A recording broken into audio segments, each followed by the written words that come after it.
नमस्कार। लक्ष्य पॉड के थर्ड एपिसोड में आप सभी का बहुत-बहुत स्वागत है। आज हमारे साथ हैं डॉक्टर अंकित जितानी, जो कि एक स्पेशलाइज़्ड हेमेटोलॉजिस्ट है।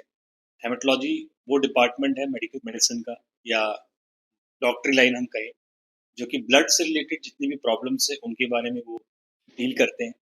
एंड जितने भी हमारे दर्शक हैं, जितने भी हमारे फॉलोवर्स हैं, उनको आज ये पॉडकास्ट सुन के डेफ़िनेटली ब्लड रिलेटेड जितनी भी प्रॉब्लम्स हैं, उनके बारे में बहुत सारी जानकारियाँ मिलने वाली। साथ ही साथ ब्लड कैंसर, जो कि एक बहुत बड़ी समस्या है समाज में, उसको लेकर इसे कैसे ट्रीट किया जा सकता है, इसके बारे में क्या-क्या गलत धारणाएँ हैं, क्या इसका ट्रीटमेंट प्रोटोकॉल होता है, इन सब के बारे में डॉक्टर अंकित जितानी से हम बात करेंगे। ये अभी अहमदाबाद से बेसिकली बिलॉन्ग करते हैं और रेगुलरली तिनसुकिया विजिट करते हैं। तो वेलकम डॉक्टर अंकित जितानी ऑन लक्ष्य pod. Thank you so much for having me. तो सबसे पहले शुरुआती दौर की आपकी जर्नी हम जानना चाहेंगे। तो हर एक माँ-बाप का सपना होता है कि उनका बच्चा कुछ बने, लाइफ में कुछ करे। और जब भी इंडियन सोसाइटी में ऐसा देखा गया है कि 2-3 चीज़ों का ज़्यादा रुझान रहता है कि क्या तो बोलेगा कि डॉक्टर बन जाए मेरा बच्चा बड़ा होके, या किसी के मन में रहेगा कि भई ये मेरा बच्चा इंजीनियर बन जाए। तो ये बेसिकली कैरियर फॉर्म्स को ही ज़्यादा पेरेंट्स प्रेफ़र करते हैं हमारी इंडियन सोसाइटी में। तो आपकी भी जर्नी कहीं न कहीं ये जो इंस्पिरेशन आया होगा डॉक्टर बनने के पीछे, वो कहीं न कहीं आपके बचपन से रिलेटेड हो सकता है और कहीं न कहीं आपका खुद का भी एस्पिरेशन होगा। तो ये स्टोरी हम जानना चाहेंगे कि ये डॉक्टर बनने का थॉट प्रोसेस कब आया, कैसे आया और इसमें आपके घर का, परिवार का और पेरेंट्स का क्या रोल है? So, आप मैं बेसिकली अहमदाबाद से बिलोंग नहीं करता, मैं असम से बिलोंग करता हूँ। मेरी बचपन नाहरकटिया और तिनसुकिया में बीती है। सो बेसिकली हम नाहरकटिया से हैं। मेरे फादर सुरेंद्र प्रसाद जितानी और उषा जितानी, हम लोग नाहरकटिया के निवासी हैं। सेकंड स्टैंडर्ड तक मेरी पढ़ाई नाहरकटिया में हुई। मेरा बर्थ विलिया जैन के ऑयल इंडिया के हॉस्पिटल में हुआ था। थर्ड स्टैंडर्ड ऑनवर्ड्स हम तिनसुकिया आ गए। 10th मैंने सेंट स्टीफन स्कूल से कंप्लीट किया। फिर 2 साल वीकेवी में पढ़ाई की तिनसुकिया में, और उसके बाद मेडिकल साइंस ज्वाइन हुआ। सो बचपन में हमारे समय में आपने सही कहा कि जो दो करियर चॉइसेस थे, कोई अगर सोचता था कि भाई आगे करना क्या है, तो मेडिकल एंड इंजीनियरिंग, ये दो ही चीज़ें दिमाग में रहती थी। इतनी डाइवर्सिटी थी नहीं इन करियर चॉइसेस। सो मेरे भैया थे, he also wanted to become an engineer obviously. He is a chartered accountant, he was also a senior in school, Aditya Jitani. So मैं भी इंजीनियरिंग करना चाहता था, मेडिसिन करना चाहता था। एक चीज जो अच्छी हुई कि 12th के बाद हमारे समय, मेरे बैच में जो एंट्रेंस था वो कंबाइंड हो गया। एक ही कॉमन एंट्रेंस में आसाम में इंजीनियरिंग और मेडिसिन दोनों आ गए। आप अच्छा, बायोलॉजी अपीयर करो, you become eligible for both. इसके अलावा दूसरे एंट्रेंसेस भी थे, आईआईटी वाले और एनआईटी। कोचिंग थी नहीं, आईआईटी निकला नहीं। एनआईटी में एडमिशन हो गया और यहाँ की एंट्रेंस क्रैक हो गई। मेडिकल एंट्रेंस में मैंने सिर्फ स्टेट का एंट्रेंस ही दिया, कुछ अपीयर नहीं किया। सीट मिलने के बाद ऐसा है कि हमारे एक्सटेंडेड फैमिली में डॉक्टर कोई नहीं। अच्छा। सीट मिलने के बाद ऐसा हुआ कि पापा चाहते थे कि मेडिकल करें। पापा कालिदास बाबा जी को, दहाल जी बाबा जी को काफ़ी मानते थे। मैं भी उनको काफ़ी मानता था। तो वो भी चाहते थे कि मेडिसिन किया जाए, जनसेवा बेहतर होती। तो उस वक्त ऐसा कुछ डिसाइडेड था नहीं कि ज़िंदगी में क्या करना। So I was okay either way. तो मेडिकल साइंस में चले गए एंड वहाँ से जर्नी शुरू हुई 2003 के एंड के आसपास। ख़त्म होते होते करीब करीब 16 साल लगे। सो एमबीबीएस के बाद एमडी, फिर डीएम। हर एक डिग्री के बाद, जैसे आसाम में आपको 1 साल की service compulsory after doing MBBS. तो मैं चापाकुआ एफआरयू फर्स्ट रेफरल यूनिट में करीब मैंने 1 साल काम किया है। वो भी एक लाइफ का अलग एक्सपीरियंस था। आई लुकिंग बैक, उस समय ब्रिज नहीं बना। सो जितना लोगों को अभी पता है, उस वक्त के सदिया को कोई शायद इतना जानता नहीं है। सो खत्म होने के बाद मैं रिसेंटली वहाँ ट्रैवल करने गया था, देन आई रियलाइज्ड कि how much things have changed. फिर एमडी ज्वाइन किया मैंने, शिलोंग में एमडी की। एमबीबीएस डिब्रूगढ़ से ही किया था। शिलोंग में एक सेंट्रल गवर्नमेंट का इंस्टीट्यूट है, वहाँ एमडी की। फिर डीएम में सीट मिलना आसान था नहीं हमारे समय। हेमेटोलॉजी जो मैंने किया है उसके पूरे इंडिया में करीब 17 सीटें थी। सो वो भी करना है नहीं करना है डिसाइडेड नहीं था। शिलोंग में ही मैंने सीनियर रेजिडेंट के तौर पे आफ्टर एमडी करना शुरू किया, और उस बीच एंट्रेंस अपीयर किया एंड एंट्रेंस में सिलेक्शन हो गया। Then join MD. एमडी मैंने कलकत्ता नील रतन सरकार मेडिकल कॉलेज से किया, और वहाँ की डिग्री खत्म करने के बाद मैं अहमदाबाद शिफ्ट हो गया। अहमदाबाद शिफ्ट होने के पीछे का एक कारण ये था कि मेरी वाइफ डॉक्टर एकता जाजोदिया गुवाहाटी से बिलोंग करती है। सजन जी जाजोदिया उनके फादर हैं, इज अ सीए, एंड बीना जाजोदिया उनकी मदर है। और एकता ने भी पोस्ट डॉक ट्रेनिंग की है। उसने सीएमसी वेलोर से मॉलिक्यूलर पैथोलॉजी की ट्रेनिंग की।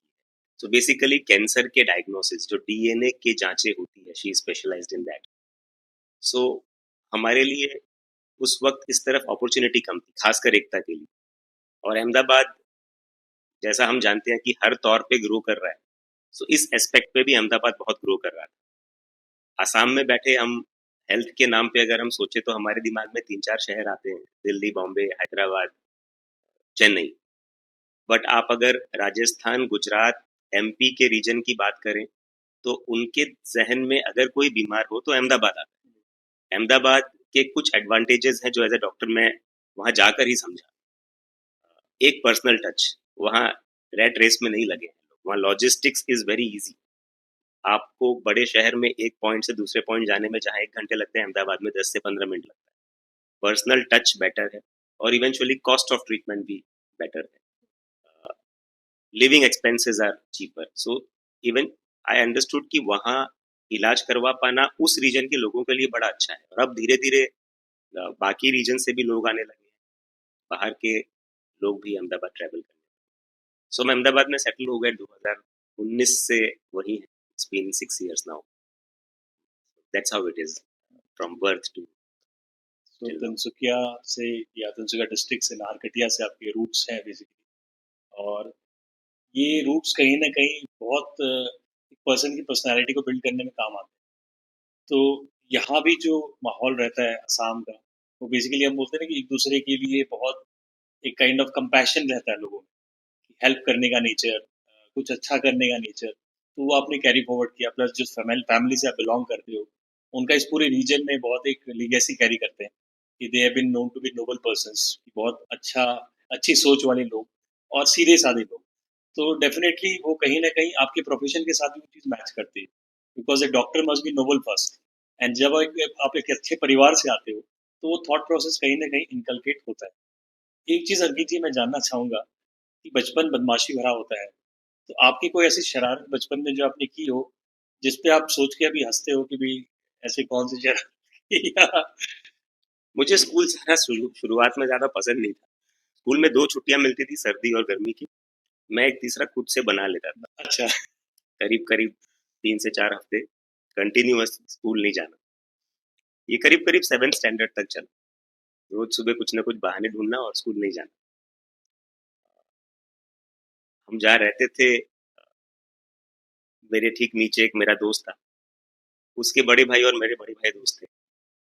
सो डॉक्टर मोहन प्रदीप बरुआ भैया के दोस्त थे, उसी का छोटा भाई। So he is a doctor in Oil India now. Okay. So he was also sort of inspiration. उनसे भी बातें करते थे कि भाई मेडिसिन करना है। वो अपना स्ट्रगल शेयर करते थे मेडिसिन को लेकर। सो उनके छोटे भाई और मैं, हम लोग दोनों प्लान कर लेते थे कि भाई कल स्कूल नहीं जाएंगे, बहाना करेंगे दोनों, और फिर कुछ ना कुछ खेलना है। सो खेल कूद, क्रिकेट, फुटबॉल और कुछ भी, 7 तक यही सारा कुछ चला।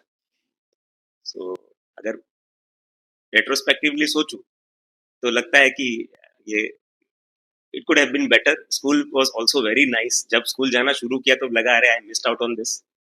सो this is something that I look back and do have a smile at times. नहीं, इंटरेस्टिंग है। और बचपन सबका ही कुछ ना कुछ ऐसा रहता है, मिक्स बैग काइंड ऑफ। तो लेकिन वो ना समझ का भी जो एक अलग मजा था कि बिल्कुल बिना किसी रिस्पॉन्सिबिलिटी के आदमी जो वो जिंदगी जीता था उस टाइम पे, तो वो कभी दोबारा मिलना नहीं। साथ ही आपके जो स्टोरी के एस्पेक्ट में ये बड़ा एक था कि आपने बताया कि जब आपने मेडिकल क्रैक किया, बेसिकली जो एंट्रेंस क्रैक किया, उसके बाद 16 इयर्स का आपका एक स्टडी की जर्नी रही। एंड नॉर्मली ऐसा देखा जाता है कि जैसे ही कोई एंट्रेंस क्रैक करता है कि द सोसाइटी थिंक्स या लोग सोचते हैं कि वो डॉक्टर बन गया और लोगों को ऐसा नहीं पता लगता है कि भी वो जर्नी अभी शुरू हुई है एंड स्ट्रगल एक्चुअल में भी शुरू हुआ है और जितनी भी मेहनत थी उससे कई गुना मेहनत अब करनी पड़ेगी। अच्छा, वो जो पीरियड होता है वो बिल्कुल हम बोलते हैं कि सॉलिट्यूड वाला पीरियड रहता है जहाँ पे आप बिल्कुल ऐसा लगता है कि जो दुनिया है उससे कट ऑफ हो जाते हैं, क्योंकि जो भी चलता रहता है उस पीरियड में वो सिर्फ पढ़ाई पढ़ाई पढ़ाई पढ़ाई पढ़ाई। और ऐसा मैंने भी देखा है क्लोज फैमिली में कई को जो इस मेडिकल लाइन में गए कि भी वो बेसिकली पूरे वर्ल्ड से कट ऑफ हो जाते हैं, उनकी अपनी एक अलग दुनिया होती है जहाँ पे सिर्फ बुक्स, रिसर्च और ये सारी चीजें रहती हैं। तो वो जो जर्नी थी आफ्टर जस्ट क्रैकिंग मेडिकल और उसके बाद जो 16 इयर्स की जर्नी थी, कितनी टफ थी आपके लिए? सो मेडिसिन की पढ़ाई डिफिकल्ट है, काफ़ी लंबी है। आप इवेंचुअली एक पॉइंट के बाद एंजॉय करने लग जाते हो अपने, आपकी लाइफ सीमित हो जाती है, आपके सोशल लाइफ डेफिनेटली थोड़ी कॉम्प्रोमाइज हो जाती है। आप इतनी शादियां नहीं अटेंड कर पाते, इतने सोशल गैदरिंग में नहीं जा पाते, बिकॉज कुछ ना कुछ चलता रहता है। एमबीबीएस में दोस्तों के सहारे समय कटता है। सो तिनसुकिया की बात करें, एमबीबीएस में डॉक्टर राहुल बगड़िया, डॉक्टर मोहिब साहू, ये दोनों मेरे बैच के थे, हम लोग बहुत अच्छे दोस्त थे और हैं। सो एमबीबीएस पढ़ाई करते करते निकल गई, एंजॉय भी करते हैं, ऐसा नहीं है कि मेडिकल स्कूल में सिर्फ पढ़ाई होती है, खेल कूद, कल्चरल प्रोग्राम भी सारी कुछ चलती है, बट पढ़ाई डेफिनेटली एक इम्पॉर्टेंट पार्ट है एंड आप ग्रेजुअली उसको एंजॉय करने लगते हो। एमबीबीएस खत्म होने के बाद रूरल सर्विस शुरू हुई। रूरल पोस्टिंग में डॉक्टर अयनज्योति बोरा, वो मेरे स्कूल के सीनियर थे, एमबीबीएस में भी मुझसे सीनियर रहे हैं। सदिया में हम लोग आसपास ही पोस्टेड थे, तो वहाँ हम बहुत गहरे दोस्त बन गए और अभी भी बहुत गहरे दोस्त हैं। सो सदिया का पार्ट भी निकल गया। डिफिकल्ट था वो जर्नी। वहाँ डॉक्टर दिलीप गोगोई सर, जो यहाँ गायनेकोलॉजिस्ट हैं, तो सर के साथ एक सर बहुत छोटे भाई की तरह ट्रीट करते थे। वो रिलेशन, वो बॉन्ड जो बना वो आज तक कायम है। सो वहाँ का एक साल अगर मैं पीछे मुड़ के देखूँ तो शायद एक बहुत ही अच्छा साल था मेरे लिए। बहुत डिफिकल्टीज थे। बिजली, वहाँ जब मैं गया तो बिजली नहीं थी करीब करीब 40 दिन, मई का महीना, गर्मी, विदाउट इलेक्ट्रिसिटी। सो मौके को कैसे अपॉर्चुनिटी में बदलना है, वहां मैंने देखा कि एक शॉप मोबाइल चार्ज करने के नाम पे जनरेटर से चार्ज करके 10 रुपए बनाते थे। तो इवेंचुअली ये रियलाइज किया कि डॉक्टर के सैलरी से ज्यादा पैसे मोबाइल चार्ज करके बनाए जा रहे हैं। सो वो दिन थे। वहां के बाद फिर एमडी शुरू हुई। एमडी में मैं और मेरी वाइफ मुझसे जूनियर थी, हम लोग एमबीबीएस से साथ थे, बट एमडी में we became very very close. MD खत्म करने के बाद मैं शिलोंग में ही था, 2 साल और ट्रेनिंग कंटिन्यू कर रहा था as a senior resident. More than a training, it was like working in the department. उस दौरान प्रिपरेशन करना शुरू किया कि भाई आगे कुछ करना है। उसी बीच एकता की भी एमडी खत्म हुई एंड लकीली हम दोनों ने ही एक एंट्रेंस क्रैक किया। सो मैं चला गया कलकत्ता, वो चली गई वेलोर। तो ट्रेनिंग खत्म दोनों के होने के बाद हम अहमदाबाद पहुंच गए। सो स्ट्रगल तो था। एमडी का वक्त हमारा बहुत अच्छा था। शिलोंग में रहना was like a paid holiday, हम अभी भी बोलते हैं। वहाँ का हॉस्टल बहुत अच्छा था, सेंट्रल गवर्नमेंट का सेंटर था, अच्छी फैसिलिटी थी, स्टाइपेंड भी अच्छा मिलता था। वहाँ भी बहुत सारी दोस्तियाँ हुई जिसकी वजह से वो वक्त कट गया, गुजर गया। कलकत्ता वाज डिफिकल्ट, वहाँ बहुत टैक्सिंग था। कलकत्ता में हिमेटोलॉजी से एक्सपोजर मिला, क्लिनिकल हिमेटोलॉजी से। जो मरीज एडमिट रहते थे वो कैंसर के मरीज होते थे, खासकर बच्चे भी होते थे। सो वो दिन आसान नहीं थे शुरुआत में। Cancer is not a good disease. आप जब सब कुछ ईमानदारी से काम करो तो आप सबको नहीं बचा सकते, you end up losing some, और उनमें से कई सारे बच्चे भी शामिल होते थे। तो शुरुआती दिन इजी नहीं होते थे, नींद नहीं आती थी, काम का लोड बहुत ज्यादा था, कई सारी चीजें आप ही को मैनेज कर। गवर्नमेंट हॉस्पिटल में रेजिडेंट डॉक्टर्स के ऊपर बहुत जिम्मेदारी होती है और मरीज कि किस्मत कहीं ना कहीं इस बात पे टिकी होती है कि आपको जो रेजिडेंट डॉक्टर देख रहा है वो कितनी शिद्दत से देख रहा है। सो उसमें कहीं ना कहीं ये रहता था कि मुझसे कहीं छूट नहीं गया हो, कुछ गलती नहीं हो गई हो जिसके कारण किसी को नुकसान ना हो जाए। तो शुरुआत में नींद नहीं आती थी, it was not easy, but then अब धीरे धीरे यू गेट एडजस्टेड। आपके सीनियर्स, आपके टीचर्स आपको काउंसिल करते हैं, समझाते हैं, वो वक्त भी कट गया, अच्छा गया। I was in good books, I used to work hard, study harder and enjoy करने लगा जर्नी को, काफ़ी कुछ सीखा, काफ़ी ट्रैवल किए, काफ़ी कॉन्फ्रेंसेज अटेंड किए, टीचर्स का भी सपोर्ट था, मेरी वाइफ का भी सपोर्ट था, क्योंकि फील्ड बहुत ही सिमिलर था और खासकर उसका जो फील्ड था वो बहुत नीश फील्ड था। उसके बारे में उसने जो किया है उसके लिए इंडिया में एक ही सीट थी सीएमसी वेलोर में उस स्पेशलिटी की। सो हम लोग बहुत कुछ डिस्कस करते थे, बहुत कुछ सीखा एक दूसरे से। फिर वो खत्म करके स्टार्टेड वर्किंग। काम करना एक बहुत ही दूसरा पहलू है। हमने ट्रेनिंग पूरी सरकारी कॉलेज में की है जहाँ पैसे इतने मायने नहीं रखते थे। जब काम करना शुरू किया तो अनफॉर्चुनेटली हेमेटोलॉजी को आप कॉर्पोरेट हॉस्पिटल में प्रैक्टिस कर सकते हो। अब आज का जो जमाना है, कॉर्पोरेट हॉस्पिटल सारे टेक ओवर हो चुके हैं, फॉरेन इन्वेस्टमेंट आ चुका है, तो हेल्थ केयर महंगा होने वाला है। सो आगे क्रिप करने का मतलब नहीं है कि हेल्थ केयर इतना महंगा क्यों हो गया, आपको प्रिपेयर होना है खुद के लिए। आपको मेडिकल पॉलिसी अपने लिए लेना है। So there is no way out. Corporate hospital में जब गया तो रियलाइज किया कि अच्छा दुनिया ऐसी होती है। तो उस वक्त मैंने अपने लिए भी एक पॉलिसी खरीदा एंड वहाँ रियलाइज किया कि हमारे एज में 1 करोड़ के नीचे पॉलिसी का कोई हेल्थ केयर का मतलब नहीं है टॉपअप के बाद। सो कॉर्पोरेट लाइफ में तब से इन्वॉल्व है, स्ट्रगल्स है, डिफिकल्ट है। कॉर्पोरेट हॉस्पिटल में मरीजों को एक चीज समझना बहुत जरूरी है कि उस पूरे हॉस्पिटल में अगर आपके लिए कोई भी सोचता है दिल से, जेन्युइनली, तो वो सिर्फ डॉक्टर है, जो चाहता है कि आपके पैसे बेफिजूल के खर्च ना हो, आपको अच्छा केयर मिले। आपके लिए कोई लड़ता है तो वही है, और सुनने भी हमें मिलता है, because we are the face. So that is the issue, but that's how things are. So तब से कॉर्पोरेट हॉस्पिटल में जुड़े और काम कर रहे एक चीज़ मैं पूछना चाहूँगा स्पेशली, क्योंकि जब एक डॉक्टर बनना चाहता है कोई इंसान, बहुत सारे ऑप्शंस होते हैं कि आप इस फील्ड में भी जा सकते हो, उस फील्ड में भी जा सकते हो। वो एक हम बोलते हैं कि जैसे कि अ, बिल्कुल एक फूलों का बुके लगा हुआ है, बगीचा लगा हुआ है, उसमें से कौन-सा फूल पिक करना है बेस्ट अपने लिए। तो वो जो थॉट प्रोसेस होता है कि मुझे हेमेटोलॉजी ही चूज़ करना है, वो कैसे आपने चूज़ किया? उसके पीछे कोई एक स्पेसिफिक रीज़न था क्या? हैं। तो दो रीजंस थे। एक थैलेसीमिया कर एक एक एक बीमारी है। थैलेसीमिया एक्चुअली दो तरह के होते हैं। कुछ लोग थैलेसीमिया के कैरियर्स होते हैं। Amitabh Bachchan is a thalassaemia career.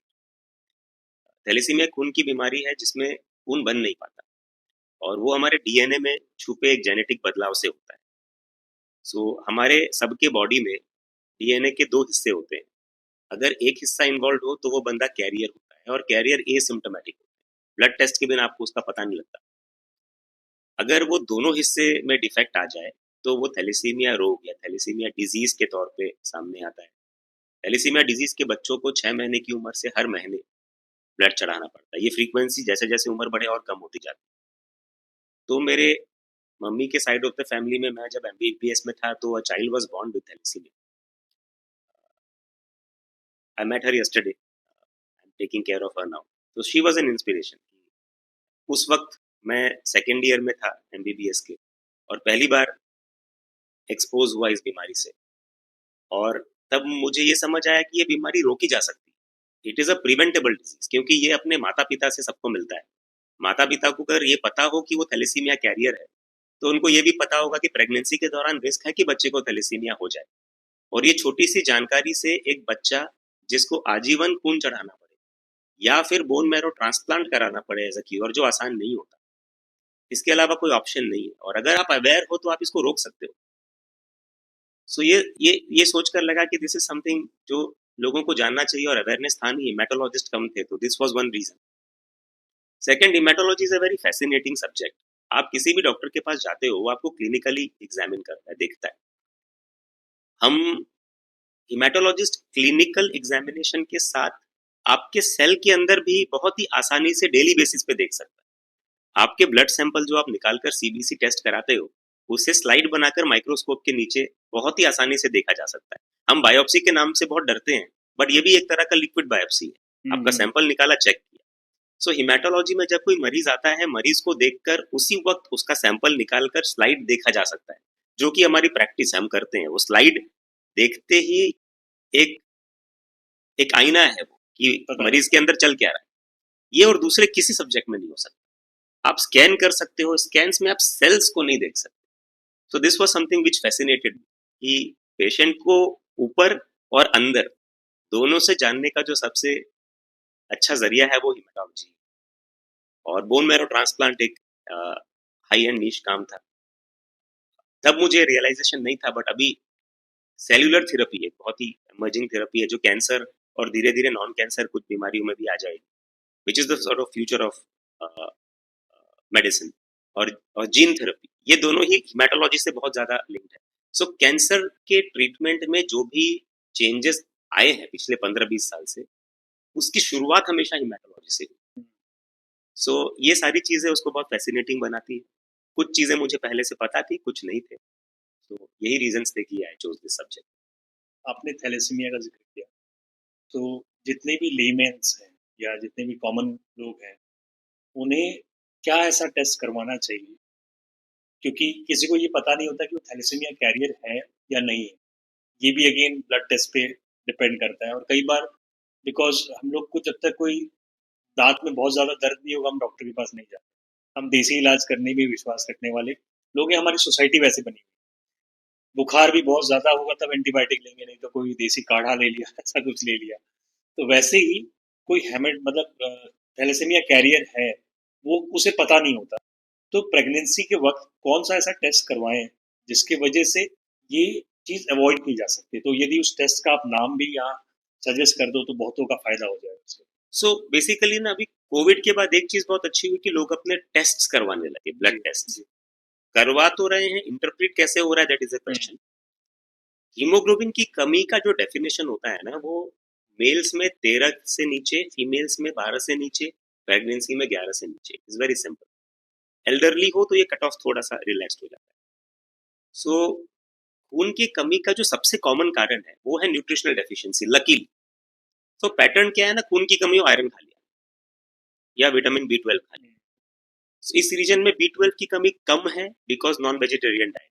जहां वेजिटेरियन डाइट है, B12 डेफिशिएंसी बहुत कॉमन है।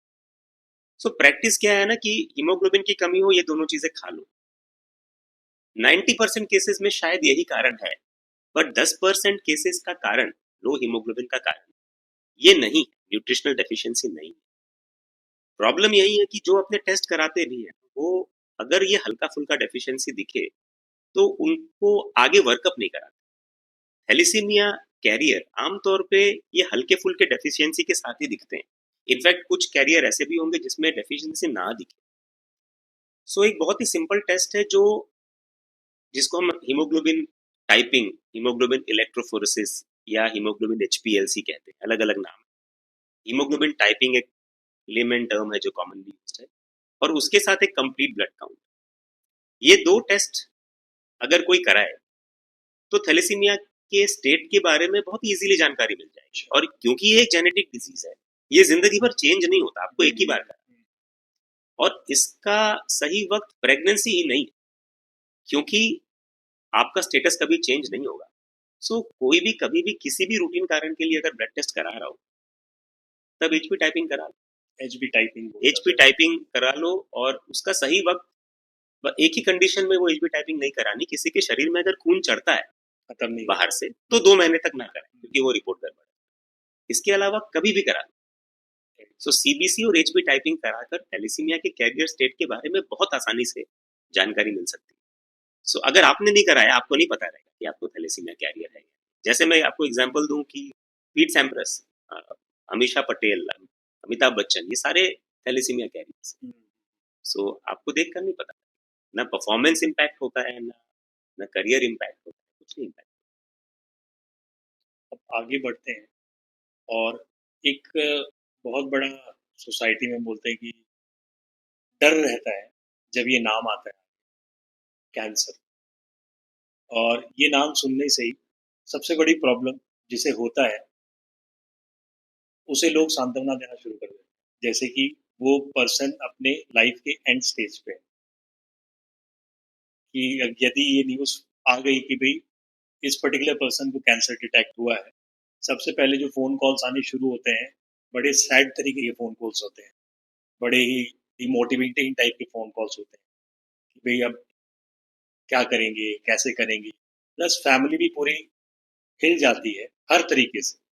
और कैंसर का इलाज भी बहुत सस्ता नहीं होता, तो गवर्नमेंट बहुत सारे स्कीम्स वगैरह लेके आती है, बट स्टिल बहुत चैलेंजिंग होता है।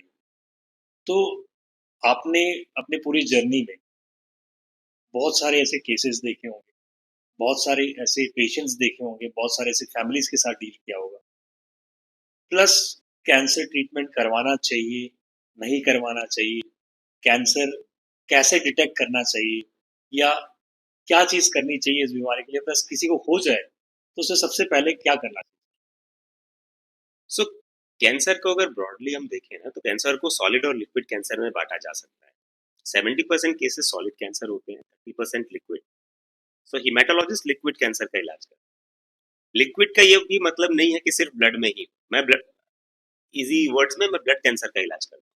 ये वर्ड शायद लोगों को सबसे ज्यादा डरा देता है कि ब्लड कैंसर है तो कुछ नहीं हो सकता। बट आपको जान के आश्चर्य होगा कि ब्लड कैंसर एक ऐसा कैंसर है जिसका शायद सारे कैंसर को जोड़ ले तो सबसे अच्छे आउटकम्स में से जिनका होता है वो ब्लड कैंसर है।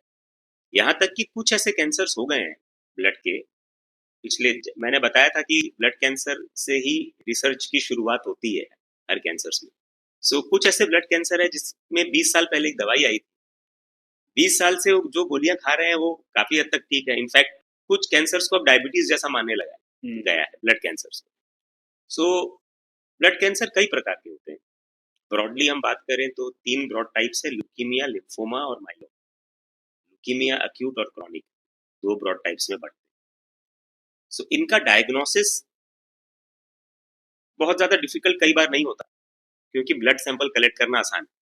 यहीं कोई सॉलिड ट्यूमर हो तो आता है वर्ड बायोप्सी, और बायोप्सी के नाम पे लोग नहीं, छेड़ना नहीं है, छेड़ेंगे तो फैल जाएंगे। ये ये एक ऐसी धारणा है जिसको सोसाइटी पीछे छोड़ नहीं पा रहा। और हर घर पे कोई ना कोई ज्ञानी रहता है जो जो ये सामने से बोल देता है, नहीं छेड़ते नहीं है, बिगड़ जाएगा, छेड़ेगा तो बिगड़ जाएगा। ये वाहियात बात है, किसी जमाने में किसी ने निकाला रहेगा। आप जब तक कैंसर से सैंपल नहीं निकालोगे तब तक दुनिया में और कोई टेस्ट नहीं है जिससे उस बीमारी का कॉन्फर्मेशन हो। कैंसर बहुत बहुत सारे सब टाइप्स के होते हैं। सो वो जो सैंपल निकलता है उससे सबसे पहले माइक्रोस्कोप में टेस्ट करके उसकी सब टाइप जानी जाती है। आज के दिन एक सेकंड स्टेप है कि उसके डीएनए को निकाल कर, कैंसर होने का कारण लोग पूछते हैं कि कैंसर क्यों हो गया। कैंसर कुछ ना कुछ डीएनए में होने वाले बदलाव से ही होता है। ये बदलाव काफी सारे हमें पता है, काफी सारे हमें नहीं पता, धीरे धीरे पता लगेंगे। पिछले 10 साल में हमें काफी जानकारियां मिली। सो इस बदलाव को जानने की जांचें होती है, जो मैंने बताया मॉलिक्यूलर पैथोलॉजिस्ट जो मेरी वाइफ करती है, वो इन बदलावों को डिटेक्ट करते हैं। और आजकल कई सारे कैंसर्स के ट्रीटमेंट उस बदलाव को टारगेट करते हुए दवाइयों से होते हैं, और वो दवाइयां आमतौर पे टैबलेट, गोलियों के तौर पे ली जाती है। So the journey have really evolved. मैं ब्लड कैंसर की बात करूं तो ब्लड कैंसर का डायग्नोसिस कई बार एक सिंपल सीबीसी टेस्ट से हो जाता है। इसके साथ कुछ ऐसे कैंसर है जिसमें सीबीसी के अलावा दूसरे कुछ जांचें करनी पड़ती है। एक बोन मैरो की जांच करनी पड़ती है। बोन मैरो एक ओपीडी प्रोसीजर है। हड्डी के अंदर जो मावा होता है उससे ब्लड बनता है, उसको बोन मैरो कहते हैं। एक लोकल एनेस्थीसिया देकर वहां से सैंपल 5 मिनट में निकल सकता है और उसको टेस्ट के लिए भेजा जा सकता है।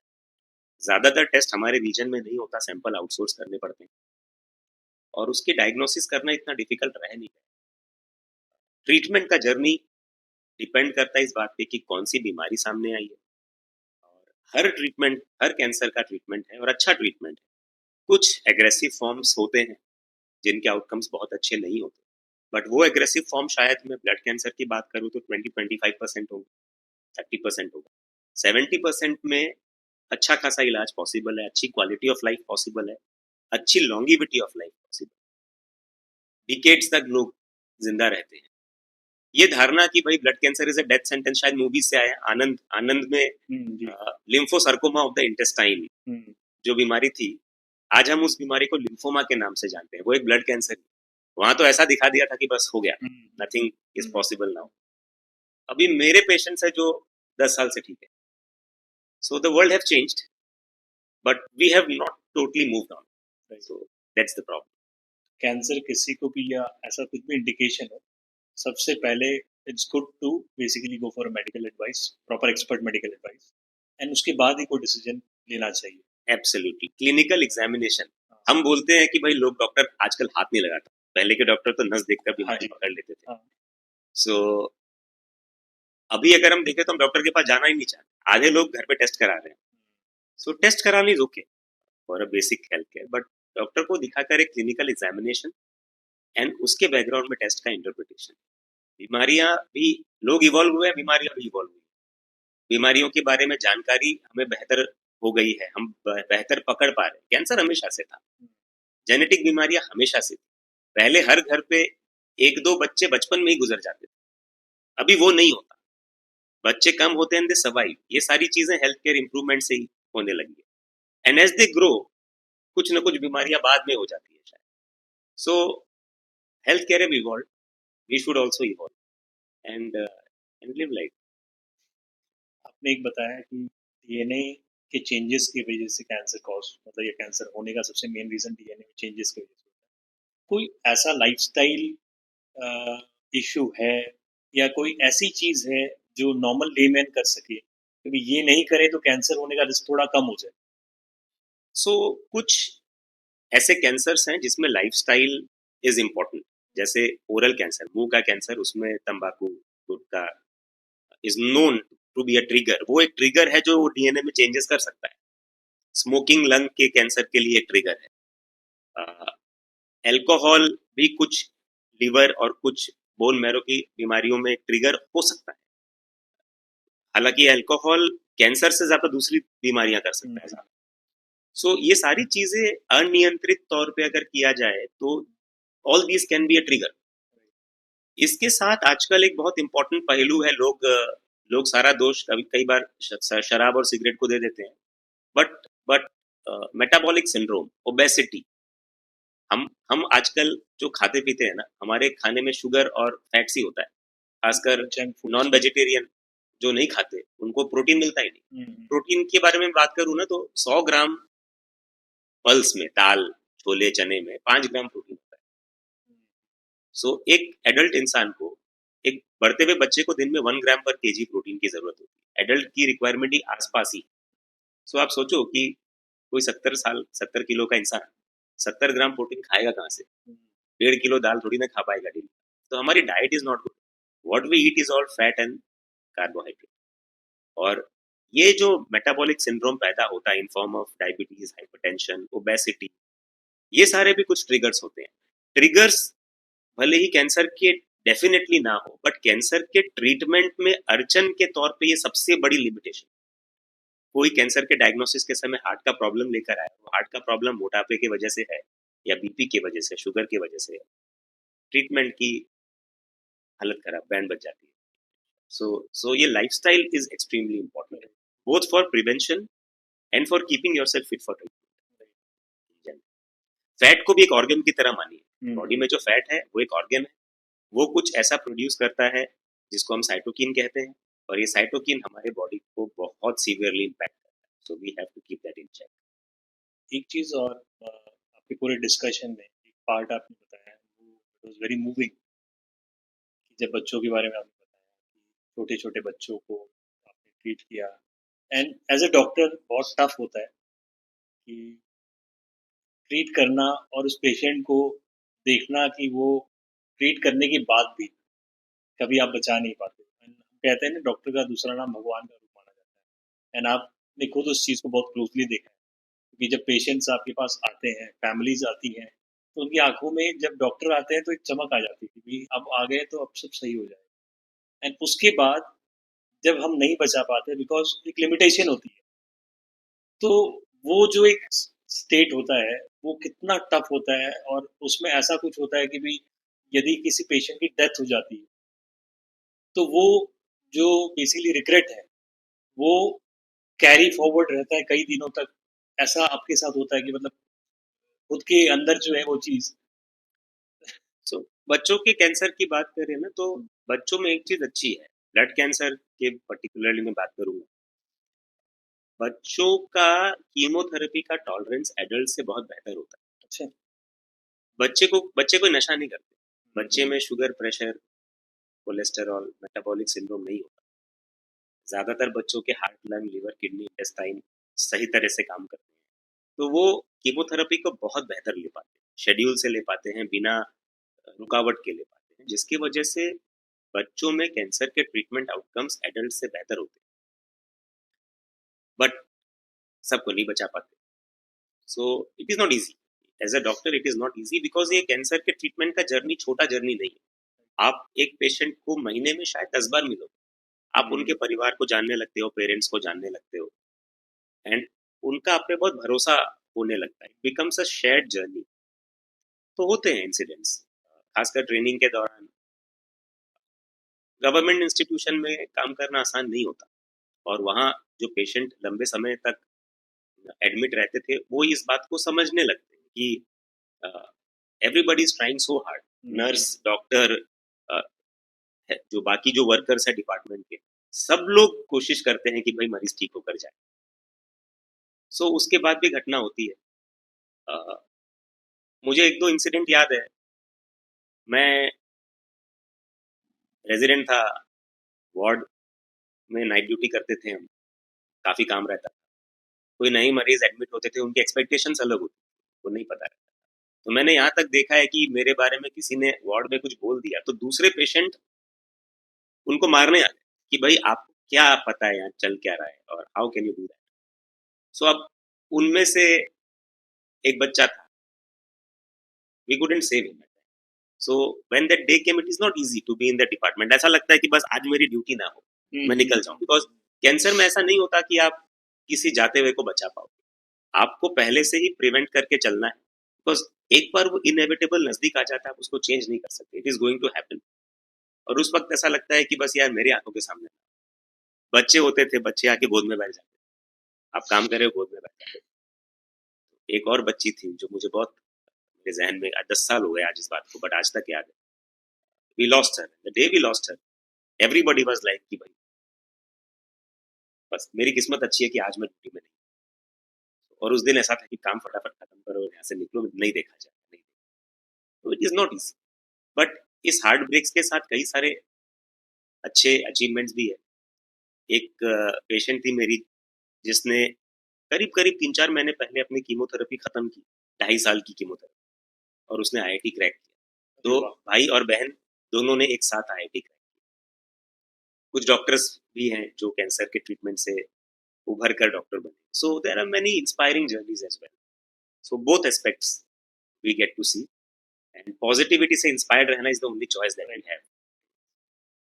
एक और चीज आपसे डिस्कशन जब पर्सनल लेवल पे हो रही थी, आपने बताया कि एक स्ट्रेच होता है, जैसे कैंसर के पेशेंट्स की कोई उम्र नहीं होती, छोटे से छोटे बच्चे को भी हो सकता है, बड़े से बड़े लोगों को भी हो सकता है। तो आपके ट्रीटमेंट प्रोटोकॉल में आपने जो जितने पेशेंट्स को ट्रीट किए हैं, सबसे कम उम्र कौन से पेशेंट की थी या है, और सबसे ज्यादा उम्र वाले कौन से पेशेंट को आपने ट्रीट किया? सो कैंसर की अगर बात करें तो कम कम से कम 11 महीने, और ज्यादा से ज्यादा 92 ईयर्स। अच्छा। जो मुझे याद आ रहा है, 11 months to 92 ईयर्स। सो कोई एज नहीं होता।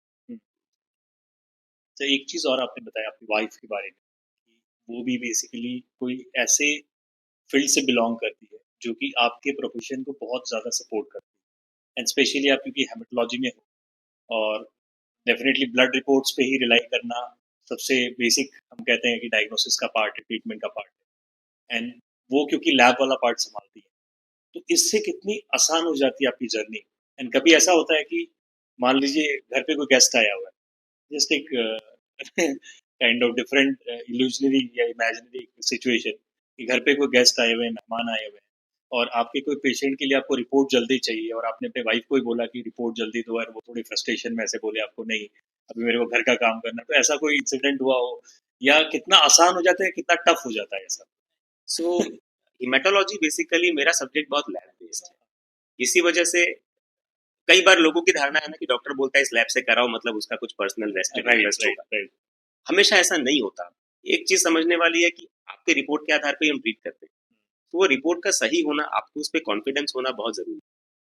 ऐसा नहीं है कि कुछ ही लैब है जो अच्छे हैं, काफी सारे लैब अच्छे काम कर रहे हैं, बट आप उनको पर्सनली नहीं जानते हो तो आपको कॉन्फिडेंस बिल्ड नहीं।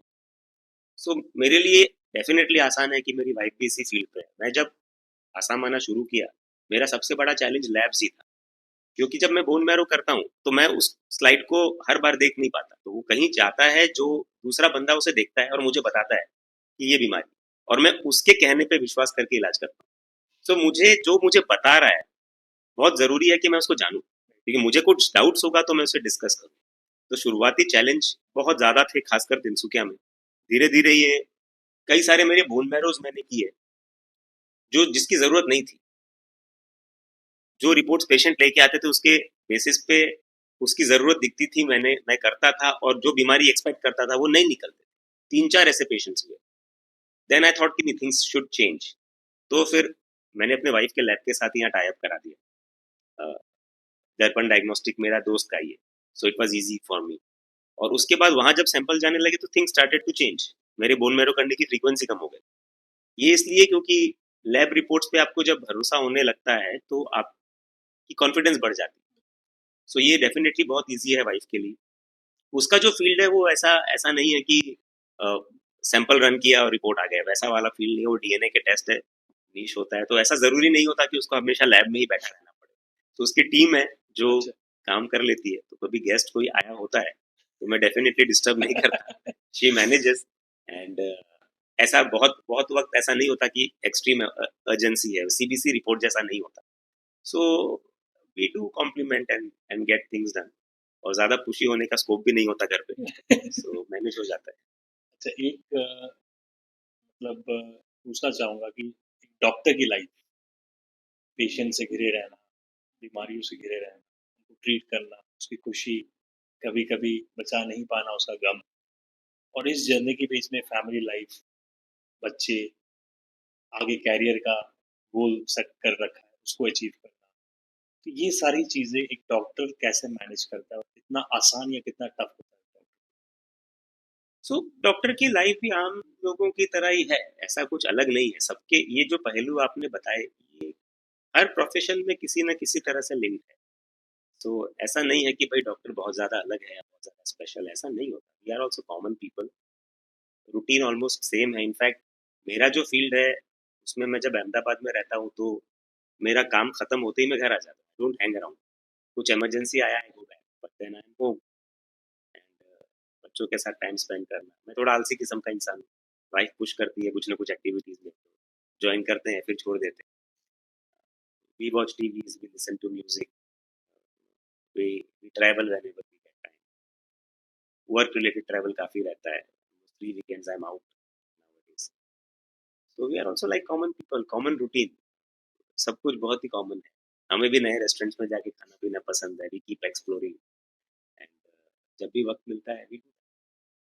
अभी एंड की तरफ हम बढ़ रहे हैं इस पॉडकास्ट के, तो मैं ये पूछना चाहूंगा, जैसे पेशेंट्स को जब ट्रीट करते हैं एंड उनका ट्रीटमेंट जब कंप्लीट हो जाता है, चेहरे पे एक मुस्कान, पूरी फैमिली खुश होती है, एंड वो बड़ा एक सूदिंग एक्सपीरियंस, ऐसा लगता है कि शायद रुपये पैसे से भी कई गुना बड़ा वो सुकून है जो मिलता है। उस दिन आपको नींद भी शायद बहुत अच्छी नींद आती होगी, तो वो कुछ ना कुछ गिफ्ट्स, कोई स्वीट्स, या उससे ज़्यादा वो जो इमोशन एंड कंपैशन आपको दिखाते हैं कि सर आपने ये जो ट्रीटमेंट बताया था आपके हिसाब से हम चलें, और आफ्टर दैट हमने ये सारा प्रोसेस कंप्लीट किया and now we are all okay, तो थैंक्स टू यू। तो वो कैसा जेस्चर होता है, वो कैसी फीलिंग होती सो डेफिनेटली फीलिंग बहुत अच्छी होती है। मैं जिस फील्ड में हूँ उसमें बहुत जरूरी है कि पेशेंट के साथ ज्यादा टाइम स्पेंड किया जाए। ये आसान नहीं है, बिकॉज कई सारे ऐसे जगह है जहाँ डॉक्टर इतने कम है, मैथोलॉजी के डॉक्टर इतने कम है कि आपको ज्यादा वक्त कोई दे नहीं पाता। मैं जब यहाँ आता हूँ तो मैं 15 मिनट से ज्यादा शायद दे नहीं है? पाता। बट देन एक और केस ऐसा रहता है जहाँ आई नो कि यहाँ टाइम लगेगा, तो I try as much as I can. Ahmedabad में ऐसा नहीं है, हमारे पास वो नंबर्स कम होते हैं बिकॉज डॉक्टर ज्यादा है। तो आधे घंटे 45 मिनट एक पेशेंट के साथ बिताने को मिलता है, breaking the news initially, and बाद में भी उनके साथ काफी टाइम बिताना पड़ता है, तो you become a part of their life. तो बहुत ज्यादा लगाव हो जाता है परिवार को, और आपको भी, खासकर बच्चे होते हैं, you get to know the family so well. So by the grace of God, मेरे जितने पेशेंट हैं उनके साथ बहुत ज्यादा अच्छे रिलेशंस हैं। बहुत सारे गिफ्ट्स, इनफैक्ट ऐसा होता है कि कई बार रोज, खासकर राजस्थान से पेशेंट आते हैं काफी, उनको ऐसा गिल्ट रहता है कि वो खाली हाथ कैसे आ गए डॉक्टर से, दैट काइंड ऑफ। तो मैंने राजस्थान के शायद उदयपुर, जोधपुर के बेल्ट के सारे मिठाई दुकान के मिठाइयाँ खाई, और वो लाते भी है तो बड़े बड़े डब्बे। घर पे हम 2-3 लोग ही हैं तो कंजम्पशन भी नहीं है, बट देन वो प्यार से लाते हैं, तो we do accept all those things, and हम भी एक पार्ट बन जाते हैं। इंटरनेशनल पेशेंट्स आते हैं, they also have their own way of expressing their gesture, so हम भी उनके साथ कुछ we also like to share some souvenir sometimes की भाई हमें वो भी याद रखें, एंड ये जो रिलेशन है ये बहुत जरूरी है। इससे पेशेंट को मेरे ऊपर कॉन्फिडेंस और मुझे पेशेंट के ऊपर कॉन्फिडेंस दोनों बनता है। हमारे ट्रीटमेंट बहुत लंबे होते हैं, खासकर बोन मैरो ट्रांसप्लांट की जर्नी बहुत लंबी है। ट्रांसप्लांट में डॉक्टर का जितना रोल है उतना फैमिली का भी रोल है, तो दोनों को एक दूसरे पे कॉन्फिडेंस होना चाहिए, और ये तभी बन पाता है when the relation is good. तो I usually don't take up cases जब ये रिलेशन बनना पॉसिबल नहीं होता। so so the experience is always, it's both sides are there, but luckily for me it's been more on the sweeter side, right? So both in terms of relation and in terms of consumption. So एक और चीज आपने शुरुआती तौर पे बताई कि commercialisation जो हॉस्पिटल्स का स्पेशली हो चुका है उनमें, आने वाले टाइम पे आपने कहा कि कमर्शलाइजेशन और बढ़ेगा बिकॉज फॉरेन इन्वेस्टमेंट्स अब आ रहे हैं इस फील्ड में, and it's a big market, and ऐसा होता भी है आमतौर पर। जो सजेशंस आते हैं किसी भी बीमारी को लेकर, नॉट जस्ट कैंसर, किसी भी बीमारी को लेकर जब ये बात आती है कि कोई ट्रीटमेंट किसी बड़े हॉस्पिटल में जाके करवाना है, तो लोगों के अंदर एक डर होता है कि कहीं उनकी पूरी जिंदगी भर की कमाई जो है गलत सलाह या सिर्फ उन्हें एक मार्केट समझ के वो पैसा वो हॉस्पिटल नहीं ले। तो सर ये जो एक ट्रेंड स्टार्ट हुआ है एंड लोगों में एक जो डिसबिलीव स्टार्ट हुआ है, तो ये इसके लिए क्या बेस्ट बेस्ट तरीका है कि इससे कैसे बचा जाए, एंड कई कई बार इस वजह से लोग सही ट्रीटमेंट के लिए पहुंच नहीं पाते सही जगह पे। so इसमें कई सारे पहलू है, एक सिर्फ मेडिकल साइंस ही महंगा नहीं, हर चीज महंगी। सो आपको ये बात एक्सेप्ट करना पड़ेगा। आप एक होटल में जाके खाना खाना चाहोगे जहां आप 3,000 का बिल पे कर रहे हो, जहां आप पहले शायद 500 करते थे, लेकिन वहीं आप एक डॉक्टर को जहां पहले 100 रुपए देते थे, अभी उसको शायद आप 400-500 ही दे रहे हो। Has not exponentially gone up like the other things.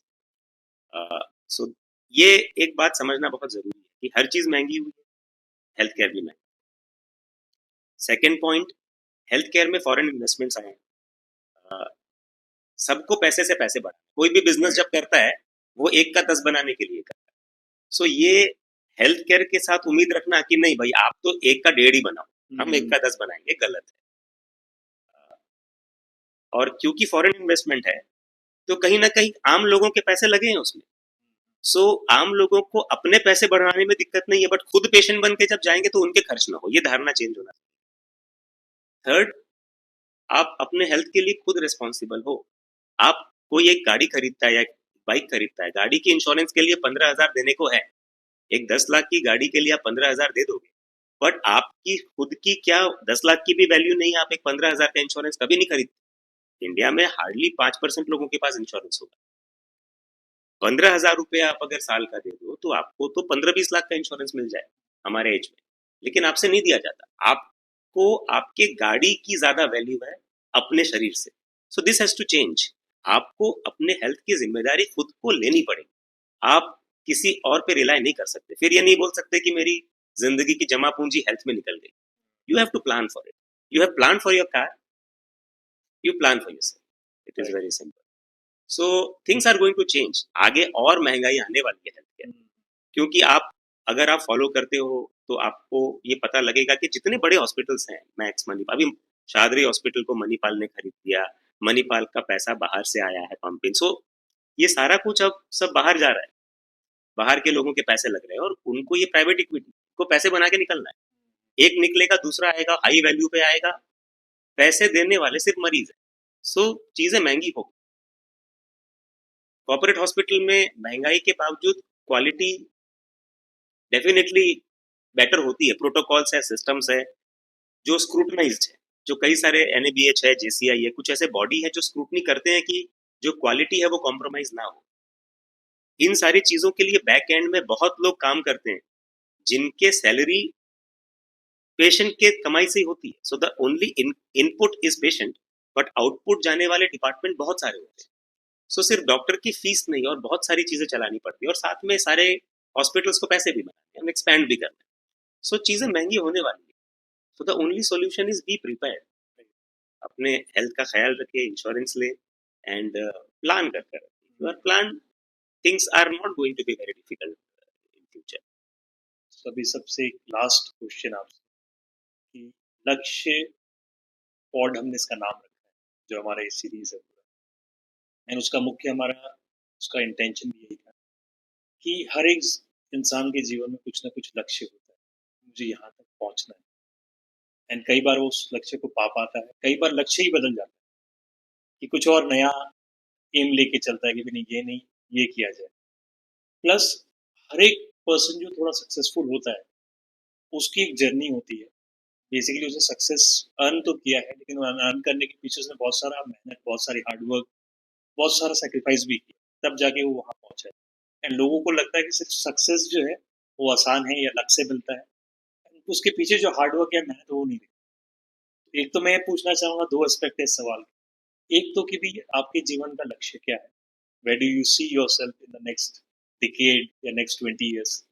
And secondly basically जो हार्ड वर्क है, लोग ऐसी जर्नी के लिए, because you are a successful person yourself, तो वो एक हार्ड वर्क जो है उसको कैसे देखा जाए, ना कि सिर्फ सक्सेस को देखा। सो लक्ष्य की बात करें तो लक्ष्य तो यही है कि लोगों की ब्लड हेल्थ अच्छी हो और थैलेसीमिया प्रिवेंट हो, लोग अपना बेहतर ख्याल रख पाएं, क्वालिटी ऑफ लाइफ जी पाएं। और लक्ष्य ये भी है कि ये चीज सिर्फ मैं जहाँ काम कर रहा हूँ वहां ना हो, और मेरे रूट्स के रीजन में, यहाँ मैं फिजिकली हमेशा अवेलेबल नहीं हूँ, बट करीब करीब 2 साल हो गए मैं ट्राई करता हूँ कि मैं हर महीने यहाँ आऊँ। मैंने जब ये नया हॉस्पिटल जहाँ मैं अभी फिलहाल काम कर रहा हूँ ज्वाइन किया, तो मैंने उनसे ये रिक्वेस्ट की थी कि I need 3 days to travel to my home town so that I can contribute in whatever way I can. So यहाँ मैं हर third Friday Saturday Tinsukia Dibrugarh आता हूँ, और इसका इसका लक्ष्य यही है कि लोगों की ब्लड हेल्थ अच्छी हो, ठीक हो, लोगों को छोटी छोटी चीज़ों के लिए बाहर ना भागना पड़े, यहाँ जितना हो सकता है मैनेज हो जाए। Hard work definitely. आप अगर पिछले 2 दिन की बात करो, जो जो मेरा शेड्यूल रहता है एक्सट्रीमली डिफिकल्ट, मैनेज करना पड़ता है काफ़ी चीज़ें, बिकॉज वहाँ भी मरीज है, यहाँ ट्रैवलिंग, फैमिली, सो कई सारी चीज़ें हैं जो मैनेज कर कर चलनी पड़ती है। So it is not easy. लोगों की एक्सपेक्टेशंस बहुत बार बहुत ज़्यादा हो जाते हैं, फ़ोन बजना बंद नहीं होता। लोगों की उम्मीद होती है कि भाई मैं पेशेंट को भी देखूं और फ़ोन भी उठा लूं, भाई डॉक्टर तो फ़ोन ही नहीं उठा रहा, बहुत कॉमन है, इट इज़ नॉट पॉसिबल। अगर डॉक्टर फ़ोन उठाएगा तो इलाज नहीं कर पाएगा, इलाज करेगा तो फ़ोन नहीं उठा पाएगा, तो it is extremely difficult for us to manage both. But करते हैं जहाँ तक हो सकता है। कई बार इसके लिए फैमिली कॉम्प्रोमाइज़ हो जाती है, which is not good. So लोगों को ये बात थोड़ा समझना चाहिए, but we try our best, keep working hard, balance things as much as we can. कई बार हम सक्सेसफुल होते हैं, कई बार नहीं हो पाते, but we keep trying and life goes on. That's how it is.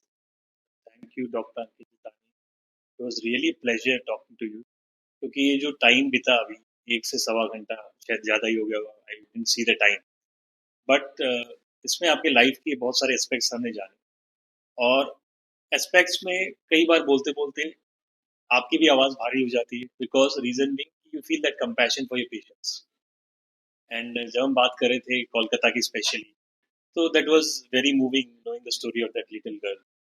तो कई बार होता है डॉक्टर्स के लिए भी वो चीज़ आसान नहीं होती, लेकिन आपने जो अपने जीवन का लक्ष्य बनाया है, and specially big thanks to you कि अहमदाबाद जैसी बड़ी जगह पे जाने के बाद लोग अक्सर अपने होम टाउन में भूल जाते हैं, बट आप अपने रूट्स को नहीं भूले। और आपने जो सीखा है, जो अर्जित किया है, जो जानकारियाँ पाई है, जो एक्सपर्टाइज़ आपने हासिल किया है, आपने ये सोचा कि अपने होम टाउन को भी वो एक्सपर्टाइज़ से बेनिफिट करवाया जाए एंड ये बहुत अच्छी सोच है। ये मैं चाहता हूँ अगर ये मैसेज किसी भी तरीके से लोगों तक पहुँचे, स्पेशली जो भी लोग असम से बिलॉन्ग करते हैं और वो बाहर काम कर रहे हैं, बाहर कुछ ऐसा स्पेशली मेडिकल फील्ड में उन्होंने किया है, तो एटलीस्ट महीने में या 2 महीने में 1 या 2 दिन आके अपने लोगों को सर्व करें और उसका जो सैटिस्फैक्शन है मेरे हिसाब से हर चीज़ से बड़ा है। क्योंकि जब जहाँ से आप हो वहाँ के लोगों को आप जब वापस देते हो कुछ, तो वो बहुत एक अलग लेवल की फीलिंग आती है और वहाँ पे सब चीज़ें से ऊपर वो फीलिंग होती है। तो आपको बहुत-बहुत धन्यवाद ऐसी अच्छी सोच रखने के लिए and we wish you all luck कि आप अपनी जर्नी में और आगे बढ़ो और आपका ये जो लक्ष्य है आप उसे पाओ और ऐसे ही आप लोगों को इंस्पायर करो कि वो भी अपने लक्ष्य को और अग्रसर हो। Thank you so much. Thank you so much, thank you so much for having